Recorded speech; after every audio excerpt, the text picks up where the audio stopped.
ಎಲ್ಲರಿಗೂ ನಮಸ್ಕಾರ. Welcome to my channel. Normal ಆಗಿ ನಾವು ತೆಂಗಿನಕಾಯಿ ಚಟ್ನಿ, ಈರುಳ್ಳಿ ಚಟ್ನಿ, ಪೀನಟ್ಸ್ ಚಟ್ನಿ, ಪುದೀನ ಚಟ್ನಿ ಅಂದ್ಬಿಟ್ಟು ಮಾಡ್ತಾ ಇರ್ತೀವಿ. ಬಟ್ ಇವತ್ತು ನಾವು ಒಂದು ಡಿಫ್ರೆಂಟಾಗಿ ಟೊಮೊಟೊ ಚಟ್ನಿನ ಮಾಡೋಣ. ಬನ್ನಿ ಈಗ ಹೇಗೆ ಮಾಡೋದು ನೋಡೋಣ. ಮೊದಲಿಗೆ ಇವಾಗ ನಾವು ಪ್ಯಾನ್ ಇಟ್ಕೊಂಡು ಅರ್ಧ ಕಪ್ ಕಡಲೆಬೇಳೆ ಹಾಕ್ಕೊಳ್ಳೋಣ. ಅರ್ಧ ಕಪ್ಪು ಉದ್ದಿನಬೇಳೆ ಹಾಕೋಣ. ನೋಡಿ, ಇವಾಗ ಇದನ್ನು ಬ್ರೌನ್ ಆಗಿ ಆಗೋವರೆಗೂ ಸ್ವಲ್ಪ ಫ್ರೈ ಮಾಡಬೇಕಾಗತ್ತೆ. ಒಂದು 5 ಮಿನಿಟ್ಸ್ ಫ್ರೈ ಮಾಡಿದ್ರೆ ಸಾಕು. ಮೀಡಿಯಮ್ ಫ್ಲೇಮಲ್ಲೇ ಮಾಡೋಣ. ಈಗ ಒಂದು 2 ಮಿನಿಟ್ಸ್ ಡ್ರೈಯಾಗಿ ರೋಸ್ಟ್ ಆದಮೇಲೆ 1 ಸ್ಪೂನ್ ಆಯಿಲ್ನ ಹಾಕ್ತಾಯಿದ್ದೀನಿ. ನೋಡಿ,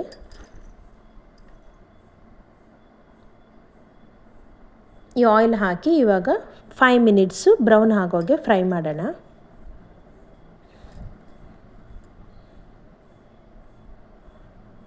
ನೋಡಿ, ಈಗ 5 ಮಿನಿಟ್ಸ್ ಆಗಿದೆ. ಇದನ್ನು ಸಪ್ರೇಟಾಗಿ ಒಂದು ಪ್ಲೇಟಲ್ಲಿ ಎತ್ತಿಟ್ಕೊಳ್ಳೋಣ. ಇದೇ ಪ್ಯಾನಲ್ಲಿ ಇವಾಗ ನಾನು 3 ಮೀಡಿಯಮ್ ಸೈಜ್ ಆನಿಯನ್, ಒಂದು ಸ್ವಲ್ಪ ಹುಣಸೆ ಹಣ್ಣು, ಒಂದು 10ರಿಂದ 12 ಕರಿಬೇವಿನ ಸೊಪ್ಪು, ಒಂದು ಫುಲ್ ಬೆಳ್ಳುಳ್ಳಿ, ನೋಡಿ ಇಷ್ಟನ್ನು ಇವಾಗ ನಾನು ಫ್ರೈ ಮಾಡ್ಕೊತಾ ಇದ್ದೀನಿ. ಈ ಟೊಮೊಟೊ ಚಟ್ನಿಗೆ 3 ಆನಿಯನ್ ಹಾಕಿದ್ರೆ 6 ಟೊಮೊಟೊ ಹಾಕಬೇಕಾಗುತ್ತೆ. ಇನ್ ಕೇಸ್ ನೀವು 2 ಆನಿಯನ್ ತೊಗೊಂಡ್ರೆ 4 ಟೊಮೊಟೊ ಹಾಕಬೇಕಾಗುತ್ತೆ. ಇದೆಲ್ಲನೂ ಒಂದು 3 ಮಿನಿಟ್ಸ್ ಇವಾಗ ಫ್ರೈ ಮಾಡ್ಕೋಬೇಕಾಗುತ್ತೆ. ಮೀಡಿಯಮ್ ಫ್ಲೇಮಲ್ಲೇ ಫ್ರೈ ಮಾಡ್ಕೊಳ್ಳೋಣ. ಇದಕ್ಕೆ ನಾನಿವಾಗ ಒಂದು 3 ಸ್ಪೂನ್ಸ್ ಆಯಿಲ್ ಹಾಕ್ತಾಯಿದ್ದೀನಿ ಫ್ರೈ ಮಾಡ್ಕೊಳ್ಳೋಕ್ಕೋಸ್ಕರ.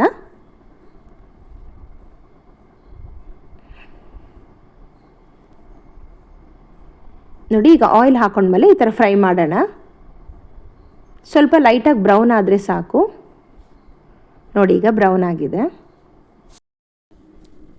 ಇದಕ್ಕೆ ನಾನು 6 ಒಣಗಿದ ಮೆಣಸಿನ್ಕಾಯಿ, 3 ಬ್ಯಾಡಗಿ ಮೆಣಸಿನ್ಕಾಯಿ ಹಾಕ್ಕೊತಾ ಇದ್ದೀನಿ ಖಾರಕ್ಕೋಸ್ಕರ. ನಿಮಗೆ ಬೇಕಿದ್ರೆ ಜಾಸ್ತಿ ಕೂಡ ಹಾಕೋಬೋದು.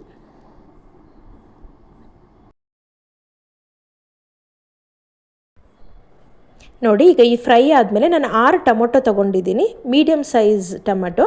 ಇದನ್ನು ಸಣ್ಣ ಕಟ್ ಮಾಡಿಕೊಂಡು ಇದನ್ನು ಫ್ರೈ ಮಾಡ್ಕೊಳ್ಳೋಣ. ಇದು ಒಂದು 8 ಮಿನಿಟ್ಸ್ ಅದು ಸಾಫ್ಟ್ ಆಗಬೇಕಾಗುತ್ತೆ.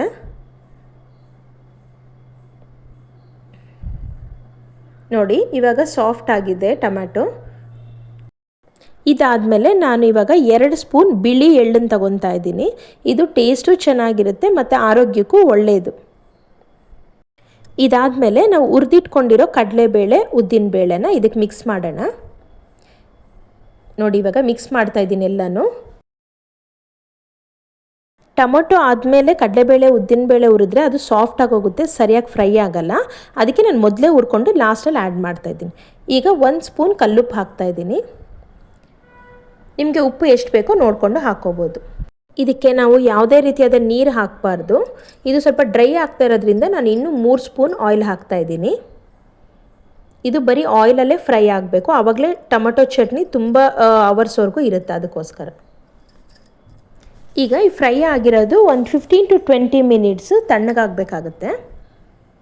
ನೋಡಿ, ಈ ಥರ ತಣ್ಣಗಾದ್ಮೇಲೆ ನಾವು ಇವಾಗ ಮಿಕ್ಸಿಗೆ ಹಾಕ್ಕೊಳ್ಳೋಣ. ಇದಕ್ಕೆ ನೀರು ಹಾಕ್ದಿರ ಗ್ರೈಂಡ್ ಮಾಡ್ಕೋಬೇಕು. ಇದನ್ನು ತುಂಬ ನುಣ್ಣಗೆ ರುಬ್ಬೋ ಅವಶ್ಯಕತೆ ಇಲ್ಲ, ಸ್ವಲ್ಪ ತರಿ ಇದ್ದರೆ ಚೆನ್ನಾಗಿರುತ್ತೆ. ನಿಮಗೆ ಏನಾದರೂ ಖಾರ ಕಡಿಮೆ ಅನಿಸಿದ್ರೆ ಇನ್ನು 1 ಸ್ಪೂನ್ ರೆಡ್ ಚಿಲ್ಲಿ ಪೌಡ್ರನ್ನ ಆ್ಯಡ್ ಮಾಡ್ಕೋಬೋದು. ನೋಡಿ, ಇವಾಗ ತರಿಯಾಗಿ ರುಬ್ಬಿದೆ. ನೋಡಿ, ಈ ಥರ ಇರಬೇಕು. ಇವಾಗ ನಾವು ಚಟ್ನಿಗೆ ಒಗ್ಗರಣೆ ಹಾಕ್ತಾಯಿದ್ದೀವಿ. ಒಂದು 3 ಸ್ಪೂನ್ ಆಯಿಲ್ ಹಾಕ್ಕೊಳ್ಳಿ.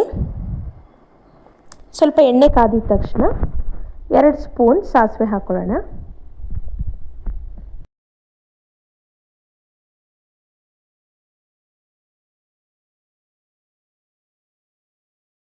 ಈ ಸಾಸಿವೆ ಒಂದು ಸ್ವಲ್ಪ ಫ್ರೈ ಆಗಬೇಕು ಆಯಿಲಲ್ಲಿ. ಇದಾಗಿದ ತಕ್ಷಣ ಒಂದು 10ರಿಂದ 12 ಕರಿಬೇವು ಸೊಪ್ಪು, ಒಂದು 3-4 ಬ್ಯಾಡಗಿ ಮೆಣಸಿನ್ಕಾಯಿ. ಇದಕ್ಕೆ ಬೇಕಿದ್ರೆ ನೀವು ಕಡಲೆಬೇಳೆ, ಉದ್ದಿನಬೇಳೆ ಕೂಡ ಆ್ಯಡ್ ಮಾಡ್ಕೋಬೋದು, ಇಟ್ಸ್ ಆಪ್ಷನಲ್. ನೋಡಿ, ಈಗ ಒಗ್ಗರಣೆ ರೆಡಿ ಇದೆ. ನೋಡಿ, ಈಗ ನಮ್ಮ ಈ ಟೊಮೊಟೊ ಚಟ್ನಿ ರೆಡಿ ಆಗಿದೆ.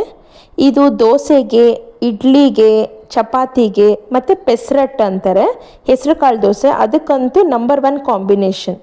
ಸ್ಪೈಸಿಯಾಗಿ ತುಂಬ ಚೆನ್ನಾಗಿ ಮನೇಲೇ ಮಾಡ್ಕೋಬೋದು ಈ ಚಟ್ನಿನ. ಖಂಡಿತವಾಗ್ಲೂ ಟ್ರೈ ಮಾಡಿ. ಈಗ ನಾವು ಒಗ್ಗರಣೆನ ಇದಕ್ಕೆ ಆ್ಯಡ್ ಮಾಡ್ತಾಯಿದ್ದೀವಿ. ಯಾರ್ಯಾರು ಈ ವಿಡಿಯೋನ ಫಸ್ಟ್ ಟೈಮ್ ನೋಡ್ತಾ ಇದ್ದೀರಿ, ಪ್ಲೀಸ್ ಸಬ್ಸ್ಕ್ರೈಬ್ ಮಾಡಿ ನಮಗೆ ಸಪೋರ್ಟ್ ಮಾಡಿ. ನಿಮಗೆ ಈ ರೆಸಿಪಿ ಇಷ್ಟ ಆಗಿದರೆ ಬೇರೆಯವ್ರಿಗೂ ಶೇರ್ ಮಾಡಿ. Thanks for watching. ಸರ್ವೇ ಜನ ಸುಖಿನೋ ಭವಂತು.